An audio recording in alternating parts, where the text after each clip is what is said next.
Hello प्यारे विद्यार्थियों, आप सभी का स्वागत है। यह हमारा सीटेट स्पेशली क्लास है जिसमें हम आपको मैथ विषय जो आपके सीटेट में जो सिलेबस है पेपर 1 और पेपर 2 का, जो आपका पेपर फर्स्ट और सेकंड का जो सिलेबस है हम आपको उसको पढ़ाने का प्रयास करेंगे।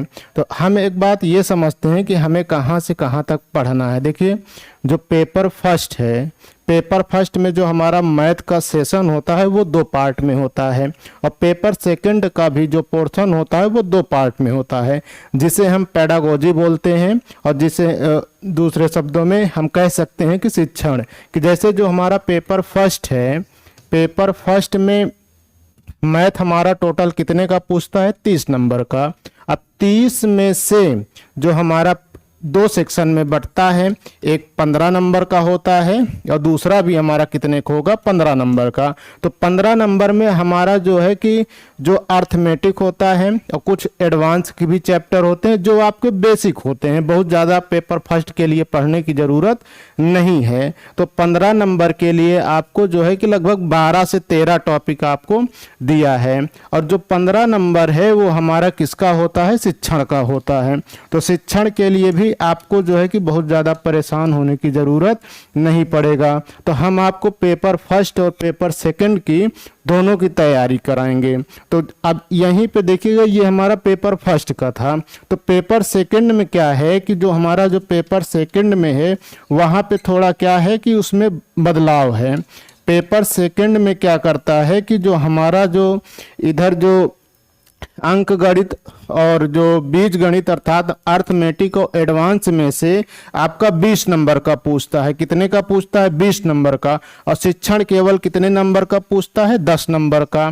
तो अर्थात हमारा पेपर सेकंड में भी मैथ कितने नंबर का आता है? 30 नंबर का आता है। तो अब आपको जो है कि समझ में आ गया। तो अब देखिए हमें किस लेवल पर कहाँ तक पढ़ना है। तो अब पेपर फर्स्ट जो हमारा कक्षा 1 से 5 तक है, तो हमें 1 से 5 तक ही निर्धारित नहीं रहना है। तो हमें कहाँ तक पढ़ना है? कक्षा 1 से लेके 8 तक की जो हमारी गणित है वहाँ तक पढ़ना है। अब पेपर सेकंड के लिए हमें क्या पढ़ना है? पेपर सेकंड हमारा 6 से कितना होता है? 8 होता है। लेकिन हम इसको 6 से 8 ना मान करके इसको हम कहाँ तक मान लेंगे? कक्षा 10 तक। तो हम 6 से लेकर 10 तक हम पढ़ाई करेंगे, हम आपको पढ़ाएंगे। लेकिन आप एक बात ये समझिए कि अगर हम एक बार आपको पेपर फर्स्ट का सिलेबस पढ़ाएं और फिर हम आपको पेपर सेकंड का सिलेबस पढ़ाएं, तो आपके समय के अकॉर्डिंग आपके पास समय नहीं है। जो समय की डिमांड है उस अनुसार पे आपके पास टाइम नहीं है। तो हम आपको क्या करेंगे कि जो चैप्टर है जो हमारा 2021 और 2022, क्योंकि हमारा जो पेपर है वो ऑफलाइन मोड पे ना हो करके अब ऑनलाइन मोड पे हो गया है। तो अब हम क्या करेंगे कि हमारा ऑनलाइन कब से हुआ? सन 2021 से हुआ। तो जितने भी प्रीवियस ईयर के पेपर हैं ऑनलाइन मोड पे 2021 से लेकर 2022 तक हम उसको क्या करेंगे?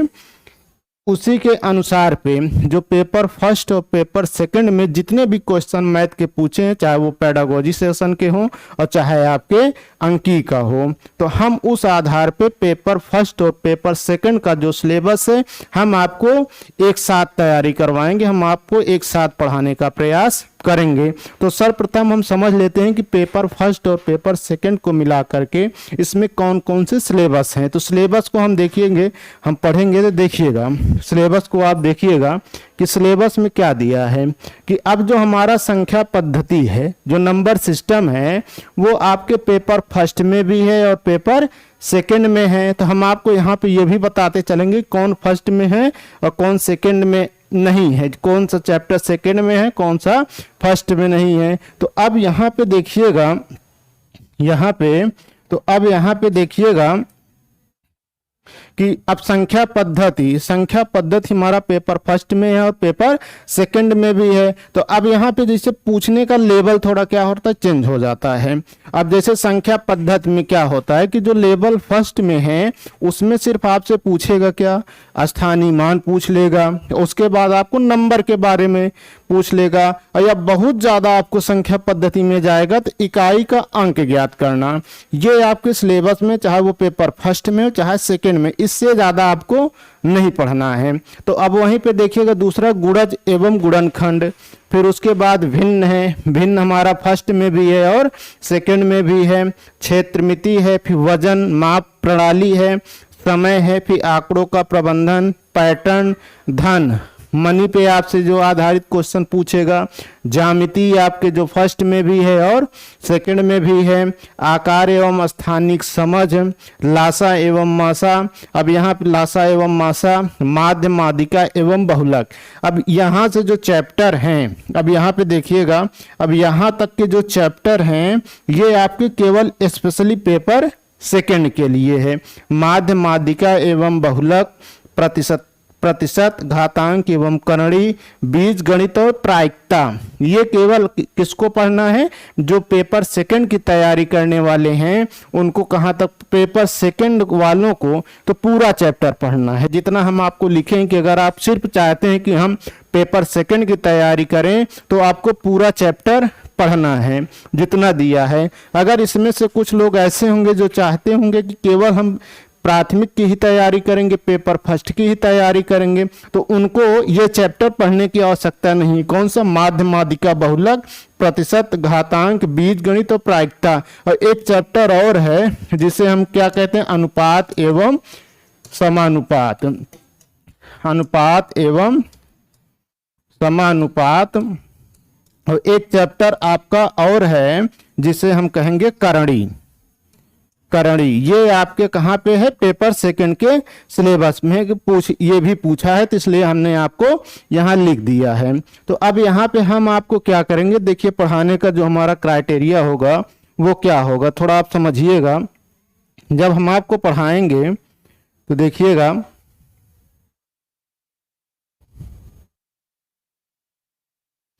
जब हम आपको यहाँ पे पढ़ाएंगे तो अब यहाँ पे देखिए कितने दिन की क्लास आपको देंगे, जो रिकॉर्डेड। अब ये देखिएगा सिर्फ आपको ये रिकॉर्डेड वीडियो मिलेगा।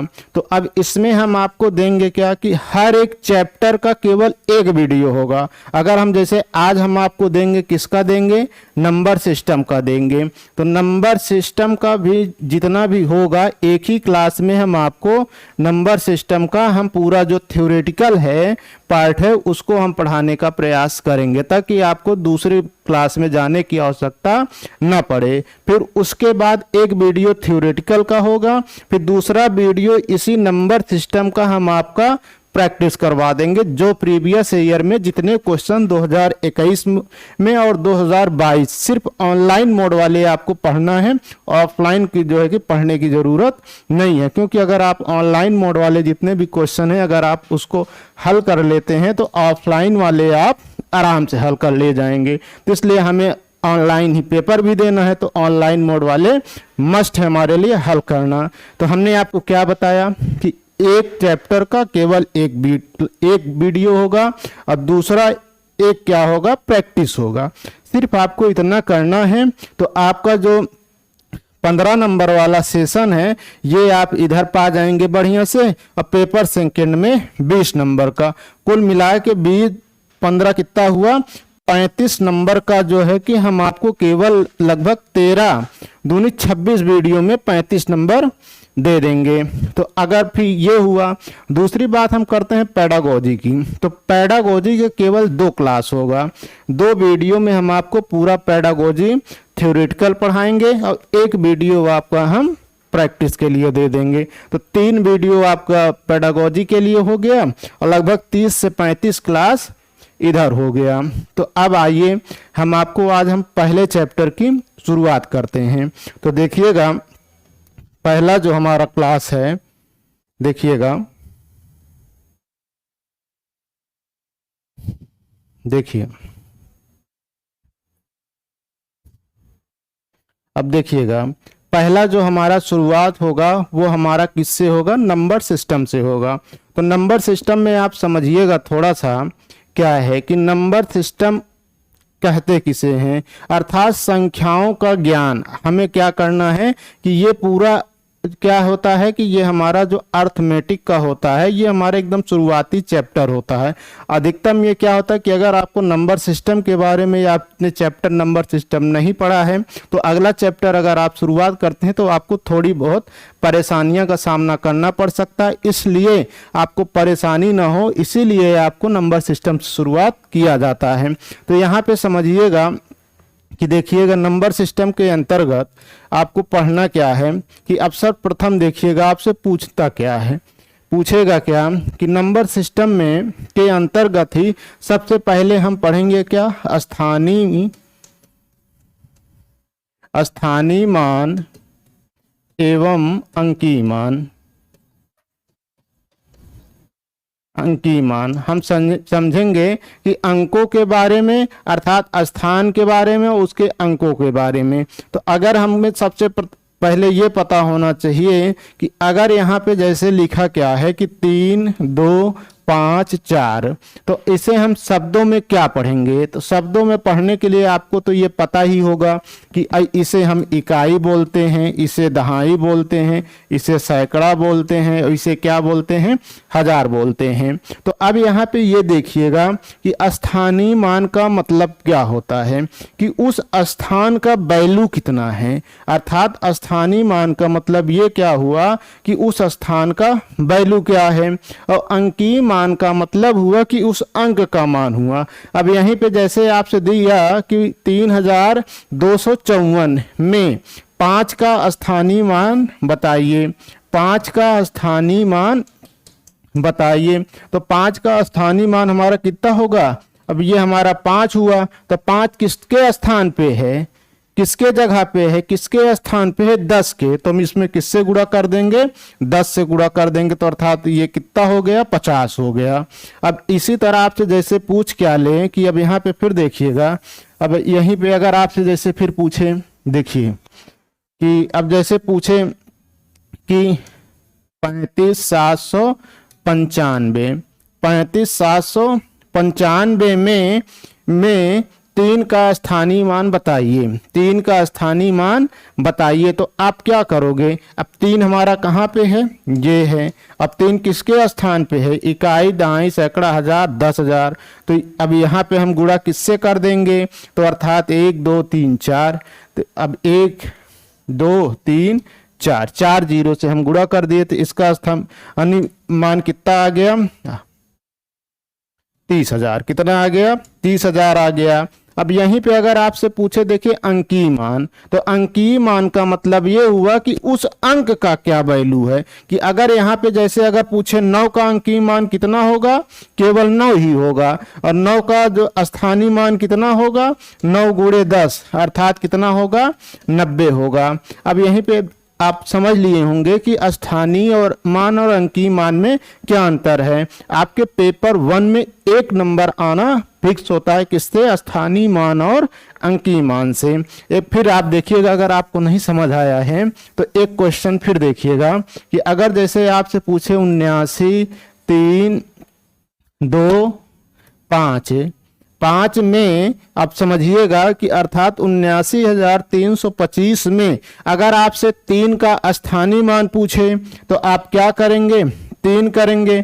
3 के बाद कितने जीरो हैं, जितने जीरो हो एक लिख के उतने जीरो से आप गुणा कर दीजिए। तो कितना हो जाएगा, ये हमारा 3,000 हो जाएगा। अब यहीं पे अगर आपसे पूछे 3 का अंकीय मान बताइए, 3 का अंकीय मान केवल कितना होगा, 3 होगा। अब देखिएगा क्वेश्चन कैसे पूछता है कि अब क्वेश्चन देखिएगा, एक क्वेश्चन भी आप समझ लीजिए कि क्वेश्चन देखिए कैसे पूछता है कि यहीं पे अगर अब आपसे क्वेश्चन लिखेगा कि संख्या 5 6 3 2 1 में 56,321 में 6 का स्थानीय मान एवं एवं तीन के अंकीय मान का अंतर बताइए। अब देखिए आपसे क्वेश्चन कैसे घुमा के पूछेगा। देखिएगा क्वेश्चन देखिए इतना बड़ा है, लेकिन अब इसका सॉल्यूशन छोटा सा है कि आपसे पूछा कि संख्या 56,321 में 6 का स्थानीय मान एवं 3 के अंकीय मान का अंतर बताइए। तो अब यहाँ संख्या हमारा कितना है 56,321, कितना दिया 56,321 में 6 का स्थानीय मान। तो 6 का स्थानीय मान कितना होगा 1 2 3, तो यहाँ पे 6,000 हो गया। अब यहीं पे क्या पूछा 3 का अंकीय मान कितना होगा, 3 का अंकीय मान 3 होगा। तो इसमें आप 3 घटा दीजिए, 10 में से 3 गए 7, फिर 9, अब यहाँ पे कितना हुआ 5,997। यही आपका आंसर होगा। तो अब ये हम उम्मीद है कि आप इसको समझ लिए होंगे। तो अब यहीं पे देखिए दूसरा बात, अब हमारे पास क्या आ जाता है कि अब देखिएगा यहीं पे कि अब जो हमारा नंबर संख्याओं के बारे में क्या आपको जानते हैं कि संख्या हमारा क्या होता है कि संख्या, अब जैसे जानेंगे कि संख्या हमारा क्या होता है 0 से लेकर 0 1 2 3 डॉट 9 तक। इन्हीं संख्याओं से मिलकर भी जितनी भी गणना है उसी संख्या से ही किया जाता है। अब ये हमारा जो मेन होता है। लेकिन अब इसमें भी देखिएगा संख्याओं के प्रकार में भी कई प्रकार की संख्या होती है। जैसे कि अब हमारा जो संख्या होता है कि अब यहाँ पे देखिएगा जो नंबर होता है, संख्या हमारा कितने प्रकार का होता है 2 प्रकार के होता है। एक हमारा क्या होता है वास्तविक होता है, क्या होता है वास्तविक होता है, और दूसरा हमारा क्या होता है काल्पनिक या अवास्तविक संख्या। संख्या हमारा 2 प्रकार का होता है, एक जो हमारा रियल होता है, एक जो हमारा काल्पनिक अर्थात अवास्तविक होता है। कि जो हमारे पास जैसे देखा वास्तविक का मतलब ये हुआ जिसका मान निश्चित होता है कि अब यहाँ पे अगर जैसे लिख दिया गया कि 2, अब 2 का मान निश्चित होगा कि हम 2 को कभी 3 नहीं पढ़ सकते हैं या 3 को हम कभी 5 नहीं बोल सकते हैं, क्योंकि अगर 3 है तो 3 का वैल्यू निश्चित है। अब यहीं पे काल्पनिक का मतलब ये हुआ कि इमेजिनरी नंबर, कि अब इसका मतलब ये हुआ कि अब जैसे हमारा यक्ष हुआ, अब यक्ष का मान क्या निश्चित है, कभी नहीं होगा। यक्ष का मान 0 भी हो सकता है, 1 भी हो सकता है, 2 भी हो सकता है, 3 भी हो सकता है। कि अब जो है कि उस कंडीशन के अनुसार यक्ष का वैल्यू बदलता रहता है, इसीलिए हम इसे क्या बोलते हैं काल्पनिक संख्या या अवास्तविक संख्या। तो अब उम्मीद होगा कि आप वास्तविक और काल्पनिक के बारे में जान गए होंगे। तो अब यहीं पे आप देखिएगा जो हमारा वास्तविक संख्या होता है इसके भी कई प्रकार होते हैं। कि वास्तविक संख्या के प्रकार में कि अब यहीं पे देखिएगा कि अब यहाँ पे हम एक एक चीज पढ़ेंगे कि अब वास्तविक संख्या भी हमारे कई प्रकार के होते हैं। कि अब यहाँ पे जैसे पढ़ेंगे क्या, अब यहाँ पे जैसे अब हम देख लेंगे कि हम सबसे पहले हम पढ़ लेंगे क्या कि अब यहाँ पे देखिएगा कि अब वास्तविक संख्या भी हमारा कितने प्रकार का होता है। मैं ऐसे भी बांट सकते हैं कि जो हमारा वास्तविक संख्या है ये भी हमारा 2 प्रकार का है। एक हमारा दशमलव संख्या और दूसरा हमारा क्या होता है पूर्णांक होता है। क्या होता है पूर्णांक संख्या। क्या होता है पूर्णांक संख्या। हम इसको मान लेंगे कि जो हमारा वास्तविक संख्या होता है ये भी 2 प्रकार का होता है, एक हमारा दशमलव संख्या, दूसरा हमारा पूर्णांक संख्या। तो अब हम इसमें क्या मान लेंगे कि अब देखिएगा कि अब हम एक एक संख्या के बारे में हम पढ़ना शुरू करेंगे। कि अब हम यहाँ पे उठा लेते हैं किसको, हम पूर्णांक को उठा लेंगे। किसको उठा लेंगे पूर्णांक संख्या को। तो यहीं पे देखिएगा कि अब देखिएगा पूर्णांक संख्या, अब यहीं से आपके जो है कि क्वेश्चन देखिए बनना कैसे शुरू होते हैं। सर्वप्रथम हम थ्योरी समझ लेते हैं फिर हम आपको क्वेश्चन के ऊपर ले जाएंगे कि क्वेश्चन किस अकॉर्डिंग पूछा है। तो पूर्णांक अब देखिएगा, अब पूर्णांक संख्या हमारे देखिए कौन कौन सी संख्या होती है। पूर्णांक में सर्वप्रथम क्या होता है, प्राकृतिक संख्या होती है। क्या होता है, प्राकृतिक संख्या। फिर दूसरा हमारा होल नंबर, पूर्ण संख्या। फिर उसके बाद हमारा सम संख्या। फिर उसके बाद हमारा विषम संख्या, विषम संख्या। और फिर उसके बाद हमारा कौन सा होता है, भाज्य संख्या। और फिर उसके बाद हमारा क्या होता है, अभाज्य संख्या। क्या होता है, अभाज्य संख्या। ये हमारा किसके हुए, पूर्णांक के। अब इतने भाग हो गए। अब इसमें आप पढ़ेंगे कि प्राकृतिक संख्या क्या होता है, पूर्ण संख्या किसे कहते हैं, सम संख्या किसे कहते हैं, विषम संख्या किसे कहते हैं, भाज्य संख्या किसे कहते हैं और अभाज्य संख्या किसे कहते हैं। तो इस सब के बारे में आप देखिएगा, हम थोड़ा थोड़ा जो है कि हम आपको बताएंगे कि आपके परीक्षा के अकॉर्डिंग ही कितना महत्वपूर्ण है। जो पेपर फर्स्ट वाले हैं वो खासकर पढ़ेंगे, क्योंकि यहाँ से आपसे थ्योरेटिकल पूछ लेगा। थ्योरेटिकल में देखिए क्वेश्चन कैसे बनता है कि आपसे यहीं पे जैसे पूछेगा, क्या पूछ लेगा कि कहेगा कि निम्न में से कौन सा कथन सत्य है। अब उसमें देगा ऑप्शन 1 में दे देगा कि सभी पूर्ण संख्या प्राकृतिक संख्या होती है। दूसरा विकल्प देगा सभी प्राकृतिक संख्या पूर्ण संख्या होती है। फिर तीसरा विकल्प दे देगा कि सम संख्या प्लस सम संख्या बराबर सम संख्या होती है। चौथा विकल्प दे देगा इनमें से कुछ नहीं। तो अगर आप देखिएगा कितना क्वेश्चन आपसे घुमा के पूछेगा, तो इस सब को जो है कि आप थोड़ा गंभीरता से लीजिएगा। एक एक लाइन का है कि आपको देखिएगा कि अब प्राकृतिक संख्या का मतलब होता है नेचुरल नंबर। कि अब यहाँ पे देखिएगा कि हमारा जो जीरो की खोज, अब उतना लंबा नहीं जाएंगे, नहीं तो ये कहानी लंबी हो जाएगी। तो यहाँ पे सिर्फ ये जानिएगा, जो प्राकृतिक संख्या होती है, जो प्राकृतिक नंबर होता है, जो नेचुरल नंबर है, वो हमारा कौन से होते हैं, 1 2 3 4 डॉट डॉट, अर्थात 1 से लेकर जो हमारा जो अनंत तक होती है वो हमारा कौन सा होता है, प्राकृतिक नंबर होता है। अब यहाँ पे आप समझिएगा कि प्राकृतिक संख्या हमारा सिर्फ इतने जानिएगा कि 1 से लेके जो अनंत तक जो संख्याएं होती हैं वो हमारी प्राकृतिक संख्या कहलाती हैं। अब दूसरा हम पढ़ेंगे पूर्ण संख्या, होल नंबर। तो अब पूर्ण संख्या का मतलब ये हुआ कि अगर हम इसी के आगे कि पूर्ण संख्या, जो हमारा पूर्ण संख्या है, इसी के आगे 1 2 3 डॉट डॉट है, अगर इसी के आगे हम 0 लगा दें तो ये हमारी कौन सी संख्या हुई, पूर्ण संख्या। अर्थात 1 2 1 से लेके अनंत तक प्राकृतिक संख्या, उसी के अर्थात 0 से लेके अनंत तक पूर्ण संख्या। तो ये आप तो समझ गए होंगे। अब हमारा जो सम संख्या देखिए किसे कहते हैं, कि सम संख्या देखिएगा कि सम संख्या, हेडिंग डालिएगा आप, सम संख्या लिखिएगा कि सम संख्या लिखिएगा वे संख्याएं जो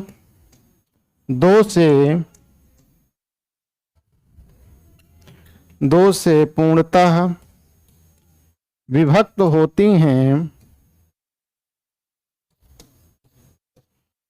होती हैं उसे सम संख्या कहते हैं। उसे सम संख्या कहते हैं। जैसे 2 4 6 8 10 12 डॉट डॉट। कि अब यहाँ पे देखिएगा कि सम संख्या का मतलब ये हुआ कि वे संख्याएं जो 2 से पूर्णतः विभक्त होती हैं वे कौन सी संख्या कहलाती हैं, सम संख्या कहलाती हैं। तो अर्थात जैसे 2 हुआ, 4 हुआ, 6 हुआ, 8 हुआ, 10 हुआ, 12 डॉट डॉट। या आप ऐसे भी जान सकते हैं कि वे संख्याएं जो 2 के पहाड़े में आती हैं, कि आपको 2 का पहाड़ा याद ही होगा, 2 दूना 4, 2 तिहाई 6, 2 चौका 8, ऐसे भी आप समझ बना लीजिए। तो ये हमारी क्या हुई, सम संख्या हुआ। आप स्क्रीनशॉट लीजिएगा। फिर आप देखिएगा, अब यहीं पे आप थोड़ा फिर से पढ़िएगा विषम संख्या के बारे में। देखिएगा विषम संख्या देखिएगा विषम संख्या, विषम संख्या वे संख्याएं, वे संख्याएं जो दो के पहाड़े में न आए, विषम संख्या,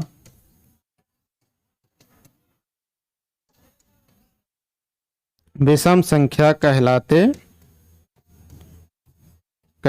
हैं। जैसे 1 3 5 7 डॉट डॉट, 1 3 7 1 3 5 7 डॉट डॉट, जितनी भी संख्या होती हैं वे संख्या विषम संख्या कहलाती हैं। तो अब हमें उम्मीद है कि आपको सम संख्या और विषम संख्या के बारे में पता चल गया होगा। अब आपको देखिएगा, आपने प्राकृतिक संख्या के बारे में पढ़ा कि वे संख्याएं जो 1 से लेके अनंत तक होती हैं वे प्राकृतिक संख्याएं होती हैं। अब वहीं पे दूसरा नंबर आपका पूर्ण संख्या आया कि 0 से लेके 1 2 3 अनंत तक जितनी भी संख्याएं होती हैं वो पूर्ण संख्या कहलाती हैं। सम संख्या में आपने पढ़ा कि वे संख्याएं जो 2 से पूर्णतः विभक्त हो जाती हैं या 2 के पहाड़े में आती हैं वे संख्याएं सम संख्या कहलाती हैं। विषम संख्या में आपने पढ़ा कि वे संख्याएं जो 2 के पहाड़े में ना आए वे हमारे विषम संख्या कहलाती हैं। 1 3 5 7 जितने भी संख्याएं होती हैं वो विषम संख्या होती हैं। तो अब आपको पढ़ना है जो मोस्ट इंपॉर्टेंट है, भाज्य और अभाज्य। अब ये यहाँ से देखिएगा, यहाँ से एक क्वेश्चन आना मस्ट होता है भाज्य और अभाज्य के बारे में। तो इसलिए हम इसको अच्छे से देखेंगे कि देखिएगा भाज्य संख्या, सर्वप्रथम हम हेडिंग क्या डालेंगे, भाज्य संख्याएं,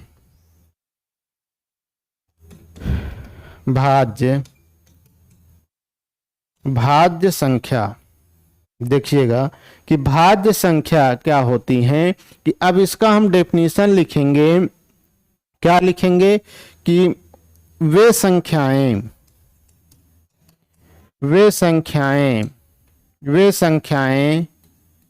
जिनका गुणनखंड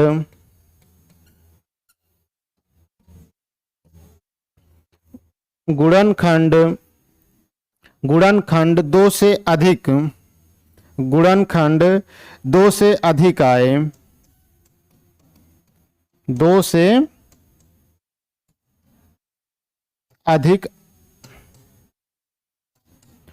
से अधिक आए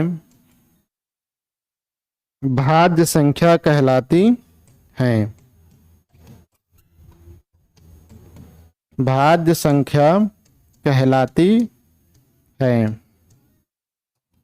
जैसे कि अब यहाँ पे आप थोड़ा समझिएगा कि भाज्य संख्या क्या हुआ, कि वे संख्याएं जिनका गुणनखंड 2 से अधिक आए, कि वे संख्याएं भाज्य संख्या कहलाती हैं। ये हमारा डेफिनेशन हुआ। देखिए अब इसका मतलब क्या हुआ, कि हम देखिएगा, हम इसको समझेंगे कि यहीं पे अब देखिए कि जैसे आपको दे दिया क्या, कि अब यहाँ पे देखिएगा जैसे दे दिया 4, कि अब 4 का गुणनखंड देखिएगा 4 किससे किससे कट सकता है।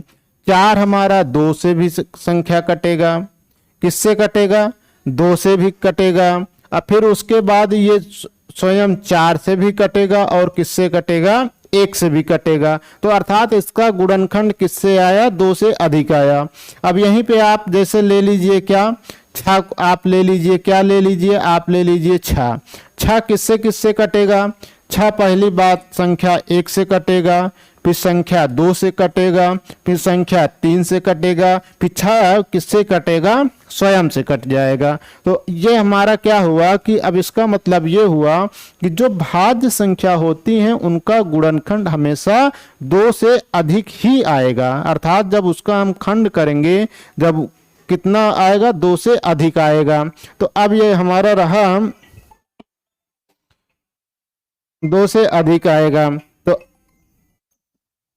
ये हमारा रहा क्या चीज कि अब गुणनखंड का मतलब हमारा यही हुआ। अब ये हमारा हमने आपको जो है कि भाज्य संख्या के बारे में बता दिए।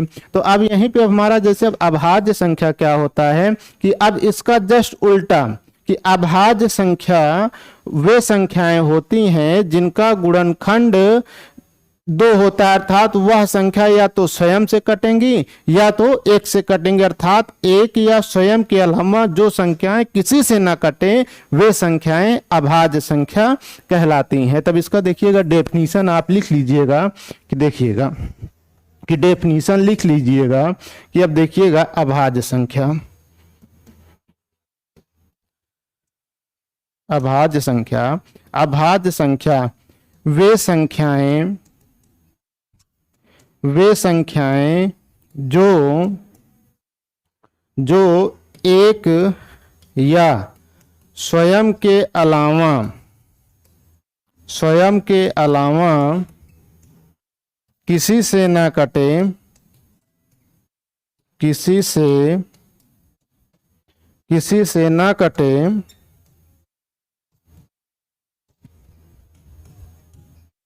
अभाज्य संख्या कहलाती है। अभाज्य संख्या कहलाती है। मतलब अब देखिएगा, अब इसका समझिएगा कि जैसे हम एक संख्या ले लिए, अभाज्य हम ले लिए 5। अब 5 किससे किससे कटेगा? 5 1 से कटेगा या स्वयं 5 से ही कटेगा। अब इसी तरह हम जैसे ले लेंगे 7 ले लेंगे तो 7 1 से कटेगा और स्वयं किससे कटेगा? 7 से कटेगा। अब दूसरी तरह हम परिभाषा ये भी लिख सकते हैं, अभाज्य संख्याएं वे संख्याएं होती हैं जिनका गुणनखंड 2 ही होता है, जो अर्थात या तो स्वयं से कटेगा या तो 1 से कटेगा। 1 या स्वयं के अलावा जो संख्या है किसी से न कटे वे हमारी अभाज्य संख्या कहलाती हैं। तो आप देखिएगा, हमने आपको नंबर के बारे में हम आपको बता दिए कि अब हमारा क्या हुआ कि एक बार फिर से आप देखिएगा कि हमने आपको बताया क्या कि संख्या हमारे 2 प्रकार की होती है। एक हमारा क्या होता है? दशमलव संख्या होता है। एक हमारा क्या होता है देखिएगा, सॉरी हमने गलत बताया कि अब यहीं पे हमने आपको बताया कि संख्या हमारी 2 प्रकार की होती है। एक हमारी वास्तविक होती है, दूसरा हमारा अवास्तविक होता है।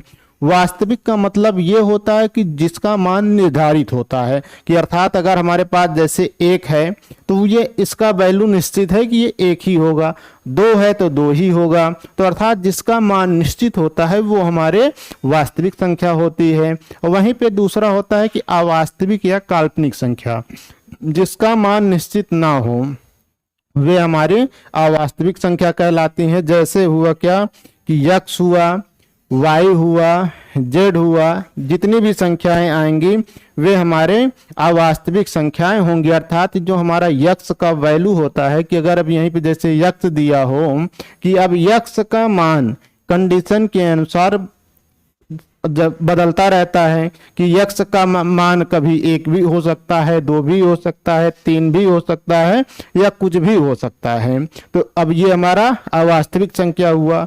अब वहीं पे हमारा वास्तविक संख्या के 2 पार्ट हो गए। एक हमारा कौन सा हुआ? दशमलव संख्या हुआ, और दूसरा हमारा कौन सा हुआ? पूर्णांक संख्या। क्या हुआ? पूर्णांक संख्या। तो पूर्णांक संख्या के भी 2 पार्ट होते हैं। पूर्णांक संख्या के भी अब हम पार्ट बांटेंगे। तो पूर्णांक संख्या के अंतर्गत हमने प्राकृतिक संख्या पढ़ा, पूर्ण संख्या पढ़ा, सम संख्या पढ़ा, विषम संख्या पढ़ा, फिर भाज्य संख्या पढ़ा और उसके बाद अभाज्य संख्या पढ़ा। तो अब हमारा जो अगला नंबर आता है वो हमारा किसका आता है? देखिएगा कि अगला देखिएगा पूर्णांक संख्या, आपने ये हमने आपको इसे बता दिया। अब देखिएगा दूसरा, अब आपसे देखिएगा कि हम आपको वही चीज पढ़ाएंगे जो आपके पेपर के लिए में आया हुआ क्वेश्चन है। हम वही हेडिंग आपके लिए है जो प्रीवियस ईयर में जो ऑनलाइन मोड में पेपर हुए हैं। इस चैप्टर के अंतर्गत जो भी क्वेश्चन आए हैं हमने उसी आधार पे ये सारे टॉपिक हमने लिया है, उसके बाहर नहीं लिए। उम्मीद है कि यही फिर से आएगा। तो अब देखिएगा कि अब सह अभाज्य संख्या, सहभाज्य संख्या क्या होती हैं कि अब इसका डेफिनेशन ये होता है कि संख्याओं की वे जोड़े, कि अब यहाँ पे देखिएगा कि संख्याओं के वे सभी जोड़े जिनके एक के अलावा कुछ भी न कॉमन हो, वे सारी संख्याएं सह अभाज्य संख्या कहलाती हैं। तो अब यहाँ पे सहभाज्य, अब देखिएगा अब इसको ऐसे होगा सह अभाज्य संख्या, सह अभाज्य संख्या, थोड़ा ये मिस्टेक टाइपिंग हुआ है तो आप समझ लीजिएगा कि अब यहीं पे अब अर्थात इसका मतलब ये हुआ कि अब यहीं पे जैसे हुआ 3,5, आपसे पूछ ले 3,5, 4,6, फिर आपसे पूछ ले 7,14 में से कौन सी संख्या सहअभाज्य संख्या है, में से कौन सी संख्या सहअभाज्य संख्या है। तो आपने डेफिनेशन में पढ़ा है संख्याओं के वे सभी जोड़े, संख्याओं के वे सभी जोड़े जिनके एक के अलावा कुछ भी कॉमन ना हो, एक के अलावा, कि अब यहाँ पे देखिए कॉमन का मतलब ये हुआ कि अब इसमें ये देखिएगा कि ऐसी कौन सी संख्या है जिसमें कुछ भी कॉमन ना हो, अर्थात एक के अलावा एक सभी में कॉमन होता है। कि अब यहाँ पे देखिएगा जो 7,14 है, तो 7,14 में अगर हम अब इसमें कॉमन कुछ हो रहा है, 7 हो रहा है, 7 को कॉमन लेंगे तो 1,7 हो गया। अब यहीं पे देंगे, अब 4,6 में क्या कॉमन हो रहा है, एक भी कॉमन हो रहा है, ये तो सब में होगा। और दूसरा कौन सा कॉमन हुआ, 2, हुआ, तो 2,3 हुआ। अब यहीं पे अब देखिएगा जो हमारा 3,5 में कोई संख्या कॉमन है नहीं है, तो 3,5 ही ये हमारा कौन सी संख्या होगी, सहअभाज्य संख्या होगी। तो हमने आपको उदाहरण के तरह समझा दिया कि अर्थात वे सभी संख्याएं सहअभाज्य संख्या कहलाती हैं जिनका एक के अलावा कोई भी संख्या कॉमन ना हो। ठीक है, आपको समझ आया होगा। क्वेश्चन आपसे पूछेगा तो इसी तरह आपको 4 ऑप्शन दे देगा, उसी में से पूछेगा कि बताइए कि इसमें से कौन सी संख्या सहअभाज्य संख्या है। अब दूसरा देखिएगा, अब आगे देखिएगा कि अब यहीं पे अब आपसे फिर से पूछा क्या कि देखिएगा कि अब यहीं पे अब देखिएगा संपूर्ण संख्या, कि संपूर्ण संख्या किसे कहते हैं। अब देखिए संपूर्ण संख्या, देखिए संपूर्ण संख्या, संपूर्ण संख्या किसे कहते हैं कि संपूर्ण संख्या अर्थात परफेक्ट नंबर। तो परफेक्ट नंबर था संपूर्ण संख्याएं वे संख्या कहलाती हैं जिनका गुणनखंड, जिन संख्याओं का गुणनखंड आपस में जुड़कर उस संख्या से दुगना हो जाते हैं, वे सभी संख्याएं संपूर्ण संख्या कहलाती हैं। फिर से आप समझिएगा कि ऐसी संख्या जिनके गुणनखंड आपस में जुड़कर उस संख्या से दुगना हो जाते हैं, वे सभी संख्याएं संपूर्ण संख्या कहलाती हैं। ये पूछा हुआ क्वेश्चन है। तो अब जैसे अब आपको ले लेते हैं क्या, 6, तो 6 का गुणनखंड क्या क्या होगा, 6 का गुणनखंड होगा क्या होगा, 2 होगा, पहली बात 1 होगा, फिर 2 होगा, फिर 3 होगा, फिर उसके बाद फिर स्वयं फिर किससे कटेगा, ये 6 होगा।